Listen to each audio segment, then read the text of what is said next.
Are polytechnic के online classes में मैं मनीष कुमार मौर्य सभी छात्र छात्राओं का स्वागत करता हूं।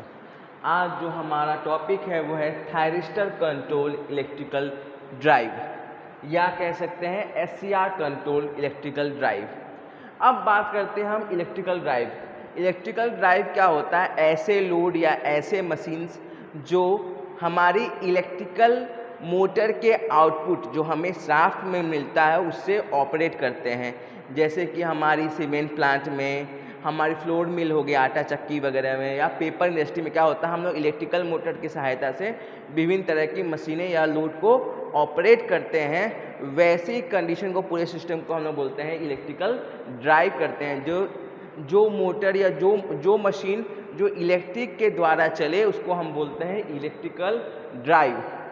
अब हम बात करें थायरिस्टर कंट्रोल, जो होता है कंट्रोल करना होता है। कोई भी चीज़ को हमको नियंत्रण करना पड़ता है, जैसे उसकी स्पीड क्या है, उसके लोड बनने पर उसकी जो प्रक्रिया होती है उस पर हमको नियंत्रण चाहिए, कंट्रोलिंग चाहिए। तो पहले के समय में हमारे पास दो मेथड होते थे, मैकेनिकल मेथड और इलेक्ट्रिकल मेथड। मैकेनिकल मेथड में क्या लॉसेस होते थे? मैकेनिकल मेथड में हमको गियर्स की सहायता से और डिफरेंट टाइप ऑफ पुलीज और फ्लाईव्हील की सहायता से हम उसकी स्पीड को गवर्नर करते थे या स्पीड को कंट्रोल करते थे। पर इसमें क्या होता था, बहुत तरह के लॉसेस होते थे। इन लॉसेस को प्रिवेंट करने के लिए हम लोग क्या किए कि इलेक्ट्रिकल कंट्रोल, जैसे हमारे आर्मेचर करंट के थ्रू, आर्मेचर वोल्टेज के थ्रू और वेरिएबल रेजिस्टेंस के थ्रू हम लोग इसके स्पीड को कंट्रोल करते हैं। पर कहीं ना कहीं इस इलेक्ट्रिक कंट्रोलिंग में हीट डिस्पेट होता था रेजिस्टेंस से, इसलिए ये मैकेनिकल सिस्टम से अच्छा था पर उतना ज़्यादा अच्छा नहीं था। इसलिए इन सब हानियों को दूर करने के लिए जब हमारी पावर इलेक्ट्रॉनिक्स की खोज हुई तो 19वीं सदी में हमने थायरिस्टर कंट्रोल इलेक्ट्रिकल ड्राइव का हमारे पास आविष्कार आया। ये क्या होते थे, हम लोग थायरिस्टर या SCR की सहायता से हमारे मोटर्स को कंट्रोल करते थे। और इसमें सबसे बड़ा एडवांटेज क्या था, इसमें जो कंपोनेंट थे वो काफ़ी छोटे थे और कहीं ना कहीं ये कॉम्पैक्ट होता था, वजन में हल्का होता था और इसमें जटिलता नहीं होती थी, इसमें लॉसेस बहुत ज़्यादा कम होती थी और ये पावर कम कंज्यूम करता है। और सबसे बड़ी बात है कि इसमें जो हमारे जो कंट्रोलिंग होता है वो स्मूथ कंट्रोलिंग हमको प्राप्त होता है। आइए इस ब्लॉक डायग्राम से हम समझते हैं। ये जो ब्लॉक डायग्राम हम देख पा रहे हैं इसमें क्या हो रहा है, मेन पावर सोर्स जो है वो आ रहा है हमारा पावर इलेक्ट्रॉनिक कन्वर्टर में, जिस पर हम लोग कमांड अप्लाई कर रहे हैं। हम जो कमांड देना चाहते हैं, ये कोई मॉनिटर है या CPU के थ्रू हम लोग कमांड दे रहे हैं कि हमको ऐसा आउटपुट चाहिए। उसके बाद यहाँ से हमारा जो मेन पावर सप्लाई है वो ये जो पावर इलेक्ट्रॉनिक कन्वर्टर से मोटर पर हमारा जा रहा है पावर। उसके बाद ये शाफ्ट को हम कपल किए हैं, जो मशीन को हमको वर्क करवाना है, जिस मैकेनिकल पार्ट को हमको वर्क कराना है वो शाफ्ट के माध्यम से हमारा जुड़ा रहता है, इसको हम लोग कपलिंग बोलते हैं। इसके थ्रू हमारा मशीन चलता है। जैसे पावर सप्लाई चालू होता है, हम पहले आउटपुट हमको कैसा चाहिए, इनपुट कितना देना है कि आउटपुट कैसे प्राप्त हो, वो डिजाइन हम लोग पहले से इसमें कमांड दे देते हैं। हमारा मोटर ऑपरेट करना लगता है, हमारा मशीन ऑपरेट करना लगता है। फिर यहाँ सबसे जो एडवांटेज वाला चीज़ ये है कि यहाँ से एक फीडबैक लूप हमको मिला है। ये जो देख पा रहे हैं ये एक फीडबैक लूप है जो रोटर की पोजीशन और स्पीड को सेंस करेगा और हमारे कमांड सेंटर पर हमको डिस्प्ले के माध्यम से बताएगा कि हमारी स्पीड अभी ये है, रोटर की पोजीशन अभी ये है।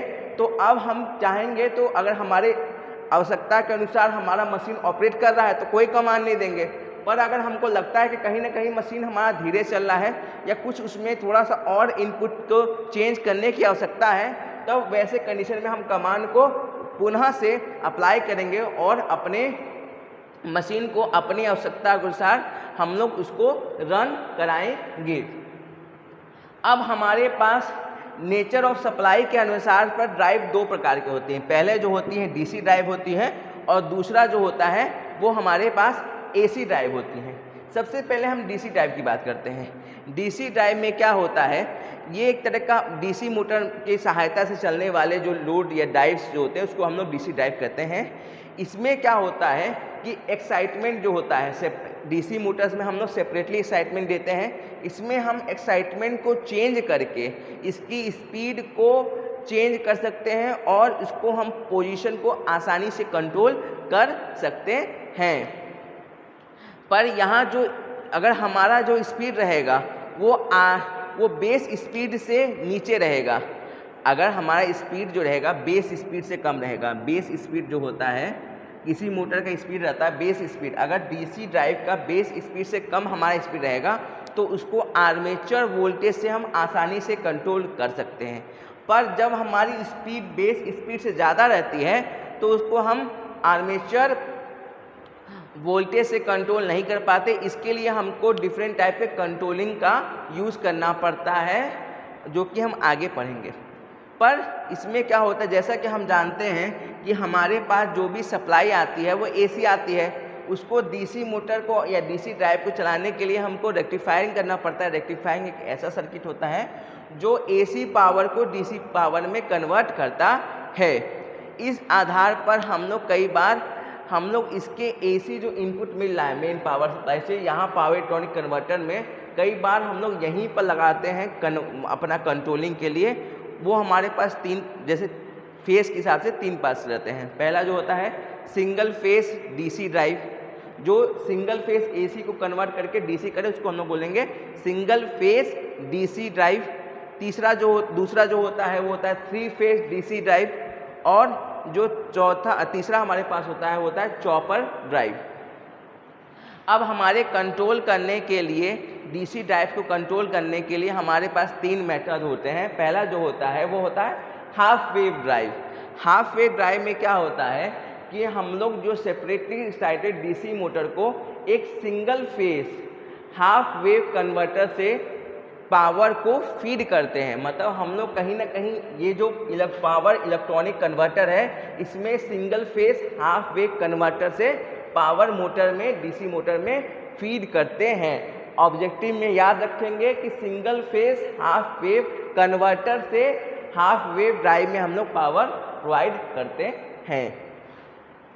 और इसमें क्या होता है कि जब हम प्रोवाइड करते हैं तो इसमें क्या होता है, जो रिपल कॉन्टैक्ट होता है, जो रिपल फैक्टर होता है वो कहीं ना कहीं फीडिंग सर्किट में बहुत ज़्यादा कम हो जाता है।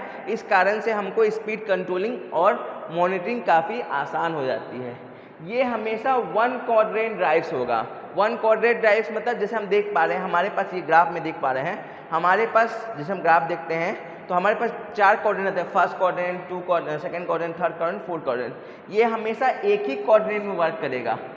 अगर किसी नॉर्मली हम तो ये पॉजिटिव में एक ही कोऑर्डिनेट पर वर्क करेगा, ये दूसरे कोऑर्डिनेट पर वर्क नहीं, दो कोऑर्डिनेट पे एक साथ वर्क नहीं करेगा। ऑब्जेक्टिव में याद रखेंगे हाफ वेव ड्राइव हमेशा वन कोऑर्डिनेट ड्राइव होगा, एक ही कोऑर्डिनेट में ड्राइव करेगा। और यहाँ पर जो थायरिस्टर करंट है IT है वो बराबर होगा IC के। यहाँ पर जो थायरिस्टर करंट होगा वो हमेशा IC के बराबर होगा। और जो आर्मेचर करंट जो होगा वो रिपल फ्री होगा। जो आर्मेचर का करंट होगा वो रिपल फ्री होगा। अब जो ड्राइव यहाँ पर कौन सी ड्राइव इससे कनेक्टेड रहती हैं, हाफ वेव ड्राइव से हमेशा छोटी डीसी मोटर्स कनेक्टेड रहती हैं, जो कि हाफ केवी डीसी मोटर्स ही हम लोग normally approx about half kV DC motor को ही कनेक्ट करते हैं। छोटे हम लोग मोटर्स को ही इस मेथड से कंट्रोलिंग करते हैं। आज की क्लास में यहीं तक। चैनल को लाइक कीजिए और वीडियोज़ में कंटिन्यू रहिए। Thank you.